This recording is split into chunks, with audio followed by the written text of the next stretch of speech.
That's another sign of stupidity. The intelligent men who put together the founding documents which gave birth to this nation planted slavery and white supremacy in the DNA of this republic, giving it what Condoleezza Rice calls a congenital birth defect. They had intelligence, but they had no wisdom. Thomas Jefferson, in his notes on Virginia, write it down, query number 18, said that God would punish America for the sin of slavery. I guess that makes Thomas Jefferson unpatriotic. That is the voice of Barry Obama's preacher saying that the man who put together the nation planted white supremacy and God would punish America for the sin of slavery, according to Thomas Jefferson. Well, of course, it was a white man named Thomas Jefferson who said that, and that doesn't mean that all founding fathers were planting the seeds of slavery, but don't tell that to Reverend Wright, because by definition, if he says that the founding fathers planted white supremacy into the DNA of this country, then he quotes one of the founding fathers, Thomas Jefferson, who says God would punish America for the sin of slavery.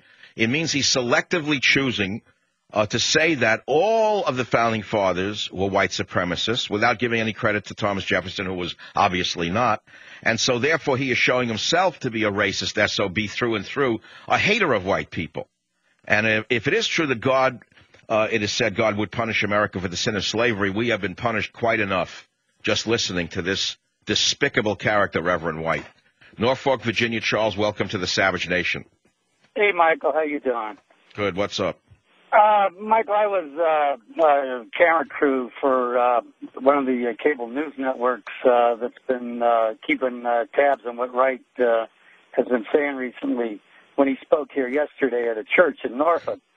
And it was a perfect example that I've seen of him wanting the freedom of speech, but he's also wanting to be selective as to who hears what he says. And he's really using the ability to tell people. Oh, wait. You're talking about Reverend Wright, so-called Reverend. He's a Reverend like, some Reverend. What does he revere, I'd like to know? Sounds like he reveres Das Kapital by Karl Marx. He's a hater, there's no question about it. What did he do that offended you? Well, they had a sign up that said no recording devices were to be used in the church. So we were restricted to putting our cameras outside of the church, on public property and shooting the revival and whatever went on. They did open it up to the public at the last minute, and we went in and sat in the overflow room to listen to what he was saying. But they were confiscating, there were a lot of print people there. So they were. What is it that he's afraid of that people will hear him say that he would not want anyone to record it? I mean, who got us these recordings at the Bank Street Memorial Baptist Church in Norfolk? Is that the church you're referring to? Exactly, Michael. Or somebody was in there with a recorder because we hear the man saying these horrible things about our founding fathers. Well, that was the lady from the Chicago Tribune. She was the only one to be able to get something in. Michael, what it is it's selective freedom of speech. In other words, it's like Obama. Yeah, look, I'm fighting the CAIR group on the freedom of speech issue. They want to kill my free speech while enjoying free speech to kill it in this country. You understand how it works? Absolutely, Michael. I'm very close to a lady that wrote a book called Because They Hate, and she knows what that's all about.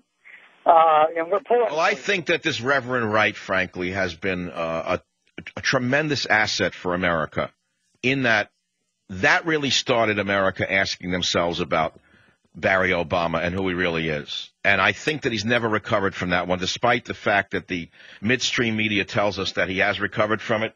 He never recovered from that. And Barry Obama then showed himself, I think, in his true feelings in Pennsylvania with the guns and the Bible, the guns and God the other day. I mean, this guy is not an elitist. That's the wrong word. What makes him an elitist? I wouldn't call him an elitist. I hate that word. There's another word for Barry Obama other than elitist. Wouldn't you agree, Charles? Yeah, well, I know what the word is. I can't use it on the radio. That's all. He's not an elitist at all. I don't like the word elitist. Elitist means they're better than the average person. You're already putting them into another category. He's not better than the average person. He's a hustler. Barry Obama has used race all his life to hustle his way to where he is today. You want me to level with you? You want me to take off my gloves and give you the unvarnished truth about Barry Obama? He's used race all of his life to get over on guilty white liberals who have ushered him all the way up to where he is today. And I told you 100 times that the veneer is coming off this guy. And what you see underneath it is his preacher, Reverend Wright. That's what's underneath the veneer.